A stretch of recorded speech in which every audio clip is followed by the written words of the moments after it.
Hello friends, I am Shalini and today I am here to cover the topic the French Revolution. This is our history's first chapter and we have done our syllabus in the old video. So today's video we have here to saw the short explanation of this chapter. So without any delay, let's start this topic. The upper French Revolution is start with the event of 14 July 1789. तो friends आज हम यहाँ पर French revolution को cover करने वाले हैं, तो हम इसको बड़ी शॉर्ट और बड़ी मज़ेदार तरीके से यहाँ पर शुरू करने वाले हैं। तो आपकी कहानी फ्लैशबैक से शुरू होती है। फ्लैशबैक में क्या होता है, फ्लैशबैक में ऐसा दिया गया है कि 14 जुलाई 1789 का जो इवेंट होता है वहाँ पर क्या होते हैं, जो 7,000 लोग होते हैं ना, वो क्या होते हैं, एक साथ खड़े होते हैं एक जगह में। वो क्या करते हैं, बेस्टाइल राजा की एक उधर की एक जेल थी जहाँ पर उसने क्या करा था, कुछ लोगों को बंदी बना के रखा था। तो यहाँ पर 7,000 लोग जाते हैं, बेस्टाइल फोर्ट में से घुसते हैं और वहाँ पर उसमें तोड़ फोड़ मचा देते हैं। कि तोड़ फोड़ मचाई क्यों थी, वहाँ हथियारों की खोज में। और पता है एक चीज़ क्या करते हैं, जाते हैं बाद में क्या करते हैं, राजा की गर्दन को ही उड़ा देते हैं।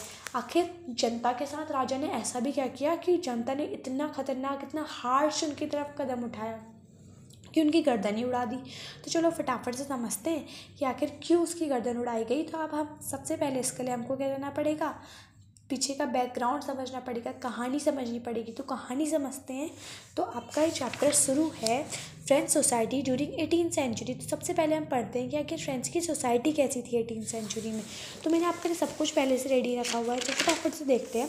फ्रेंच सोसाइटी में उस समय फ्रेंच सोसाइटी 3 स्टेट्स में डिवाइडेड थी, first state, second state and third state. First state में आते थे क्लर्गी, सेकंड स्टेट में आते थे नोबेलिटी एंड थर्ड स्टेट में आपके बचे हुए सारे लोग आ जाते थे, जैसे कि नोबल्स, पीजेंट्स, लैंडलेस लेबर, ये सब लोग आ जाते थे। अब उस समय क्या हुआ, जब राजा की शादी हुई, वो हुई आपकी मैरी एंटोनी के साथ। जब राजा की शादी हुई ना, तो उस समय उसको क्या मिला, दहेज में क्या मिला था, खाली खजाना मिला। अब एक क्वेश्चन यहीं से राइज होता है, आखिर खाली खजाना के क्या कारण थे। तो चलो फटाफट से देखते हैं आखिर खाली खजाने के क्या कारण। सबसे पहला कारण, यहाँ पर फ्रांस क्या हुआ था, शादी से पहले वहाँ बहुत बड़ा युद्ध हुआ था। तो long years of war had drain the financial resources of France.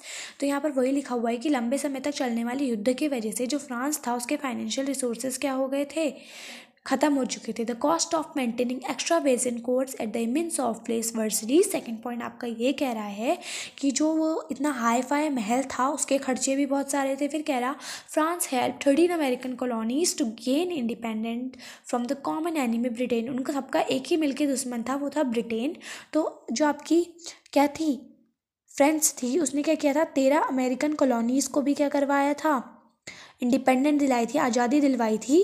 तो इसका ये भी एक कारण था। भले ही खुद अब क्या है, गरीब में भिखमंगा बना हुआ है, उसने क्या करा था, दूसरों को 13 अमेरिकन कॉलोनीज की क्या करी थी, मदद करी थी। The war aid more than $1 billion livres that had already risen more than $2 billion livres. जो कर्ज था वो 2 मिलियन लिवरे में पहुंच चुका था। Lenders who gave the state credit now begin to charge 10% interest on loans. जो उनको क्या दिया करते थे, लोन दिया करते थे, अब वो क्या कर रहे, 10% इंटरेस्ट लगाने लग गए। रेगुलर एक्सपेंसेस भी थे, जैसे कि आपका महल को संभालना, आर्मी में पैसे देना, आपका जो गवर्नमेंट ऑफिसेस वगैरह उसके लिए भी पैसे देने पड़ते थे। तो यही पॉइंट आप फटाफट से फ्रेंड्स इसका स्क्रीनशॉट ले लीजिए या फिर इन्हें लिख लीजिए। फ्रेंड्स ये तो हमने देख लिया कि आखिर वहाँ खाली खजाना था। अब खाली खजाना था तो राजा को कुछ तो करना पड़ेगा खाली खजाने को भरने के लिए। तो उसने क्या किया, टैक्स लगाए। क्या लगाए, टैक्स लगाए। टैक्स किस पे लगाए, सिर्फ थर्ड स्टेट के लोगों पे।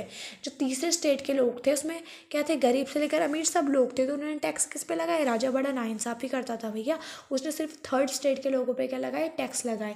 टैक्स भी कैसे थे, 2 टाइप के टैक्स थे। यहाँ पर क्वेश्चन बनता है तिथ और टेली पे, चलो फटाफट देख लेते हैं। जो टैक्स जाता था चर्च के पास उसको बोलते थे तिथ, और जो टैक्स होता था दूसरा आपका डायरेक्ट टैक्स होता था जिसको बोलते थे टेली, जो कि आपका सीधा किसके पास जाता था, फर्स्ट स्टेट के पास जाता था।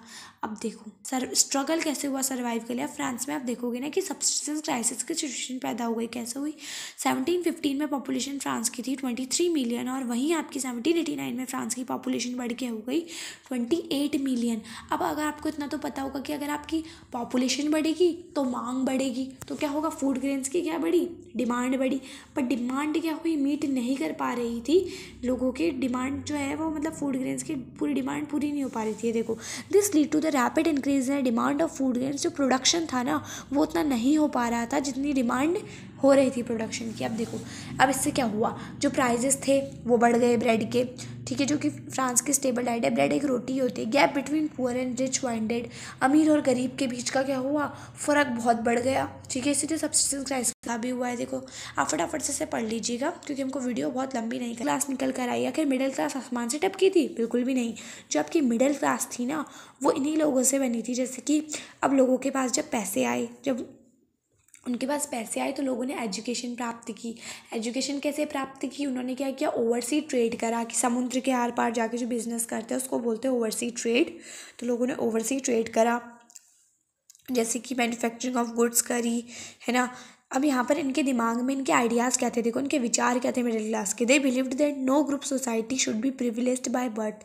इनका मानना था कि जो कोई भी ग्रुप है, समाज का कोई भी ग्रुप बचपन से क्या होना चाहिए, प्रिविलेज नहीं होना चाहिए। Person social position must be depend on his merit. उसके अच्छे कर्मों पर ही क्या होनी चाहिए, उसकी सोशल पोजिशन डिपेंड करनी चाहिए। अब उन्होंने, इनका मानना ये भी था कि भैया क्या सोसाइटी बेस्ड होनी चाहिए आपकी फ्रीडम में और इक्वल लॉस एंड अपॉर्चुनिटीज़ में। आखिर ये आइडिया उनके दिमाग में आसमान से टपके नहीं। उन्होंने क्या पढ़ी, वो इंस्पायर्ड हुए फिलोसफर्स से। अब यहाँ पर से क्वेश्चंस भी आते हैं फिलोसफर में। तो 3 फिलोसफर आपके थे, जॉन लॉकी, जीन जेन रोस्यू एंड मॉन्टेस्क्यू। अब इनके बारे में पढ़ते हैं। जो आपके जॉन लॉकी थे, इन्होंने आपकी बुक लिखी है टू क्रिटिसाइज ऑफ गवर्नमेंट, जिसमें उन्होंने कहा है कि sought to refute the doctrine of the divine and absolute right of the monarch. उन्होंने कहा कि जो आपका मोनार्क है उसको भगवान मानना क्या करो, बंद करो, अपनी आंखें खोलकर देखो।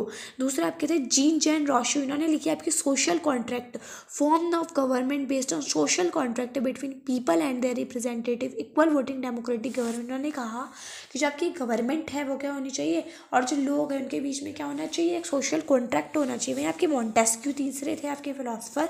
इन्होंने कहा द स्पिरिट ऑफ लॉस इनकी बुक है, तो उसमें है डिवाइन क्या बोला, डिवीजन ऑफ द पावर होना चाहिए government between the legislative executive judiciary. इन्होंने कहा पावर क्या होनी चाहिए, डिवाइड होनी चाहिए आपकी किसके बीच में, लेजिस्लेटिव एग्जीक्यूटिव और जुडिशरी के बीच में। बच्चों बोर मत होना, हिस्ट्री होती साली ऐसी है।